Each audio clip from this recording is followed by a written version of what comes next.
the population in 1790, we had 3.9 million people here. Incidentally, when you look up census figures, you find out that they had a big fire in the Department of Commerce building in 1921, so they lost a lot of the census records. So these are not quite as there's some things where there's a few gaps, but there were 3.9 million people in the United States, and actually, I've got 0.6 million. It's closer to 0.7 million. There were 700,000 of those people were slaves at the time.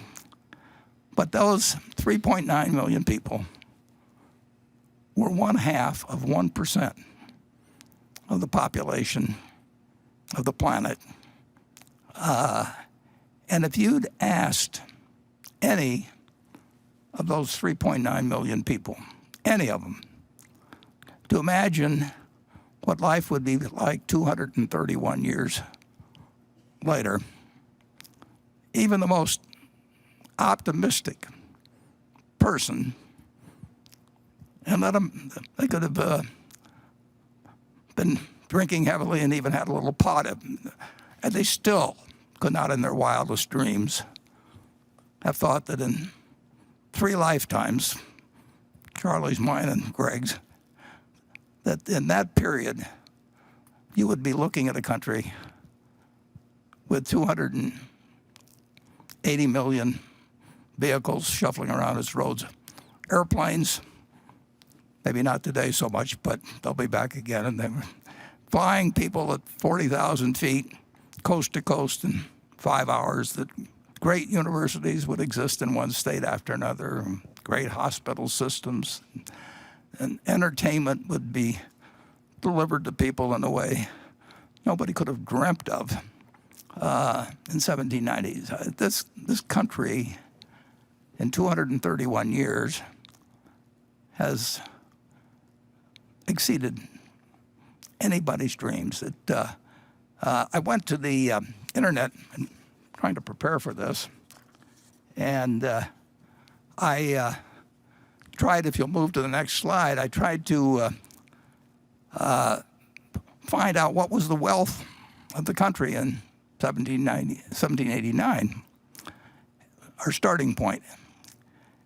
And I punched in United States wealth. I tried 1789, I tried 1790. I thought it might be a little easier in terms of a round year. And I think 4 million or so references came up. And I didn't look at all 4 million. But I can tell you, the data collection in those early days on many fronts was not anything like today. You really can't find what I would consider reliable figures. You can find out how many mules there were in the country and a few things like that, and trying to add them up. But in real estate, when you're looking at houses or apartment houses or office buildings, that they're each slightly different than each other, but they look to comparable sales. So it's hard to find a lot of countries that have been sold where the wealth has been estimated. But it was interesting to go back and think about the fact that in 1803, we purchased for $15 million. We made the Louisiana Purchase. Now that's a little later than 1789, but that's the best comp, as they say in real estate. That's the best comp we could find for land mass anyway. And when we made that purchase, that was equal, incidentally, to about a quarter, about 800,000 plus square miles. But it was about a quarter of what the lower 48 states now contain. So we bought about a quarter of the lower 48 for this $15 million back in 1803. And if you live in Texas and your grandfather is close to dying, and he calls the grandchildren, children around him, and in his final words, he always says, "Don't sell the mineral rights."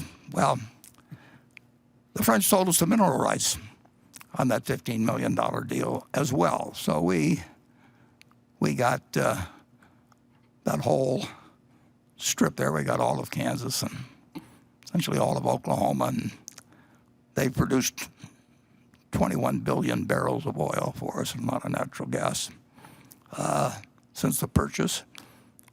One of the sidelights is that we paid our $15 million for the Louisiana purchase. We paid $3 million of it, 20% of it. We paid with 200,000 ounces of gold valued at $15 an ounce, and that $3 million that the French took. And we got South Dakota as part of the Louisiana purchase, and the Home State mine up there, before it closed, produced well over 40 million ounces of gold, and 40 million ounces of gold, and comes to about $60 billion worth. And like I say, 200,000 ounces took care of 20%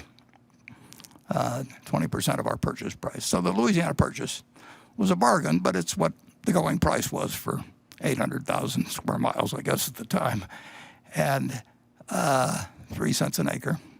And so I decided, by playing around with various numbers such as that it, as a reasonable estimate of the worth of the country, in 1789, $1 billion was not a crazy figure. Now, if I'd been an academician or something, I would have put $1,107,400,000 or something like that, or I would have made it look respectable. But it's a wild guess. But it's not a crazy figure.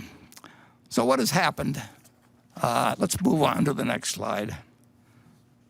To the wealth of the country since then. And here we have some figures that come out pretty regularly. Well, they do come out regularly, where the Federal Reserve estimates the net household worth of people in the United States, all the households in the United States. And you can look these up, and you'll see that there's 30 trillion of stocks, and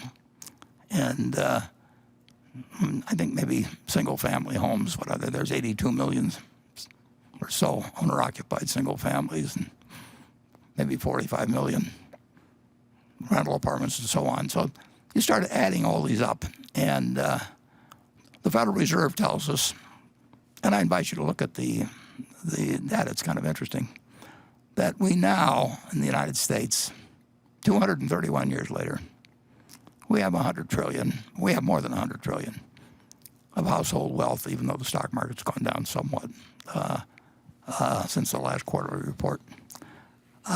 So you say, well, we've had a lot of inflation and everything. We actually, in the United States, for the first half of our existence, roughly, we didn't really have that much inflation. We had inflationary periods and deflationary periods, but the general price level did not change that dramatically. But I will assume again for this calculation that there's been 20-for-1 inflation. It's way less than that in many commodities, but it's very hard to measure and talk about equivalent benefits from different kinds of products and so on, and costs. But I think it's reasonable to say that the United States, in real terms, has increased in wealth. That's something in the area of 5,000 for one, which is really, it's mind-blowing, 5,000 for one. in real terms in a country that had a 0.5% of and a bunch of raw land. But a vision that to accomplish that in 231 years, there's just no denying that's beyond what anybody could have dreamt.